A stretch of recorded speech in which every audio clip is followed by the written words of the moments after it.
입주권이 안 나올 수 있다고. 그럴 가능성이 아주 높아요. 토지 공유 지분과 무허가 건축물 매매 시에 주의해야 할 점 궁금합니다. 일단 이것도 질문이 두 가지예요. 토지 공유 지분이라고 하는 거. 자, 이 질문을 하신 분의 정확한 포인트는 내가 이런 토지 공유 지분을 샀을 때 대출이 되느냐, 이 지점은 아닌 것 같아요. 이 지점 아니에요. 이것도 입주권이 문제가 없느냐, 이거를 물어보는 것 같아. 자, 토지를 공유했다라고 하는 거, 이게 토지를 공유했는데 그 각각이 90제곱미터를 넘게 공유를 했다 그러면 문제는 전혀 없습니다. 뭐 물론 그렇게 공유한 시점이 중요해요. 2003년 12월 30일 이전부터 각각 공유를 하고 있었다 그러면 문제가 안 돼요. 근데 토지가 뭐 10평, 15평, 12평 요렇게 3명이 공유를 하고 있어요. 근데 거기에 각각 건물이 A 거, B 거, C 거 이렇게 3개가 있어. 그러면은 토지도 있고 건물도 있어요. 주택이라고 하겠습니다. 토지도 있고 주택도 있어. 이런 거 같은 경우에는 입주권에 전혀 문제가 안 됩니다. 토지 공유를 했다 해가지고 뭐 팔사를 가는데 제한을 두거나 이런 거 아니에요.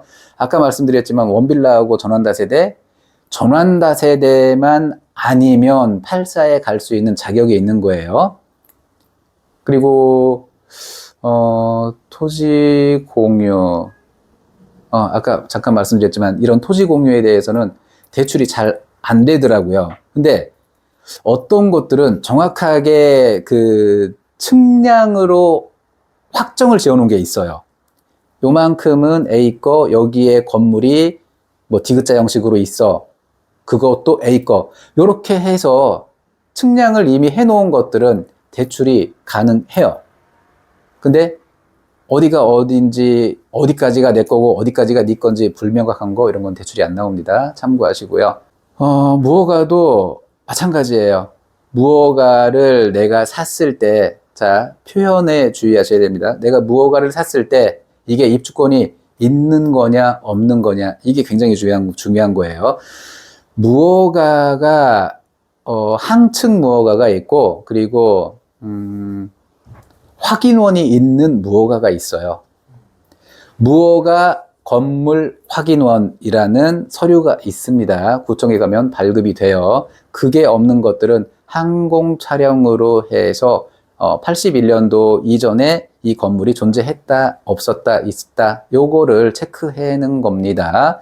자, 항층 무허가는 우리가 거래를 조금 불편해해요. 왜냐면 자, 우리가 무허가를 뚜껑이라고 하잖아요. 내 땅 사유지가 있는 무허가가 있을 수 있고, 내 땅이 아닌 시유지의 무허가가 있을 수 있는데, 자, 항층 항측은 요 지붕을 어떻게 했는지가 굉장히 중요합니다. 자, 81년도에 사진을 찍었을 때 사각형이 정사각형이었다, 예를 들면. 근데 이게 시간이 지나면서 사람이 살고 있는데 비만 오면은 비가 새. 이거 수리를 해야 되는데 여기에 뭐 어쩌고저쩌고 하기에 참 불편하네. 그래서 뭐라 하지? 판넬을 갖다가 위에 덮어버렸어요. 원래 있던 정사각형 모양 그대로 해가지고 덮었으면은 전혀 문제가 안 돼. 근데 하는 김에 대문에서부터 이렇게 들어오는데 여기까지 요만큼 더 달아내서 우산 접고 비 안 맞게 했으면 좋겠네. 그러면 밑에 공간도 활용할 수 있고 더 달아냈단 말이지. 그러면 항측을 81년도 거하고 오늘 거하고 봤을 때 얘 두 개는 같은 거다, 다른 거다? 다른 거다. 그러면 이거는 81년도에 있었고 오늘도 있지만 있던 거 허물어버리고 다시 지었는데 너 이거 인정 못해 할 수 있단 말이에요.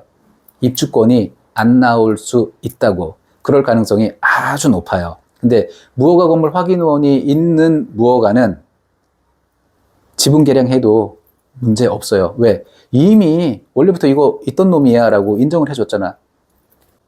무허가 건물 확인원이 있는 물건을 구입하는 데 있어가지고 주의할 점은 이 물건이 주택으로 활용이 됐느냐 아니면 상가로 활용이 됐느냐 이 부분이 굉장히 중요합니다.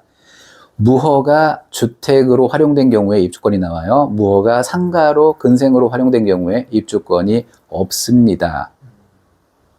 이 부분 굉장히 중요해요. 자, 그래서 제가 아까 그 정확한 명칭, 표현, 요게 중요하다고 말씀을 드렸잖아요. 무허가 주택 확인원 아니에요. 무허가 건물 확인원이에요. 무허가 건물 확인원. 건물이야. 건물은 주택으로도 근생으로도 사용할 수 있어. 근데 주택은 되고 근생은 안 된다.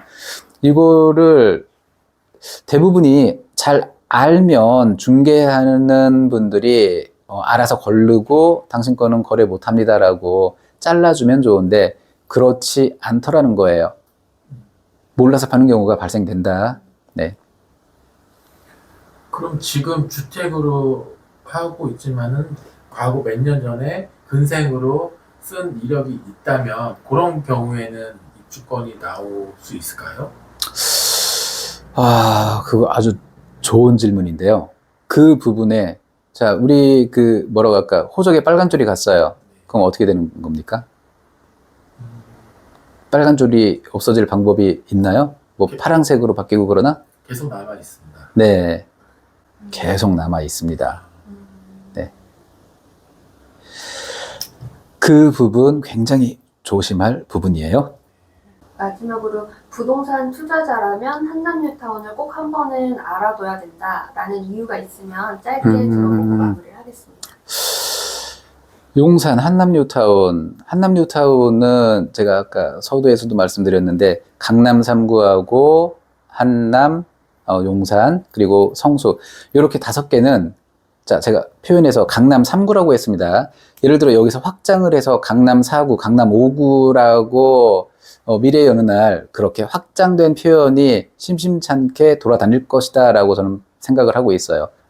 비록 한남하고 성수가 강북에 있지만 용산구하고 성동구는 강남 3구하고 묶어서 강남 5구로 편의상 그렇게 불리는 날이 곧 도래할 것이다 라고 생각을 하고 내가 정말 실거주를 위해서 한 채 사고 땡 말 거면 뭐 그럴 수 있어. 근데 투자자라면 한남뿐만 아니라 각 지역의 재개발, 재건축들이 어떻게 움직였는지 이 부분들 꾸준히 백데이터 만들어 나가는 게 중요하다고 생각을 합니다.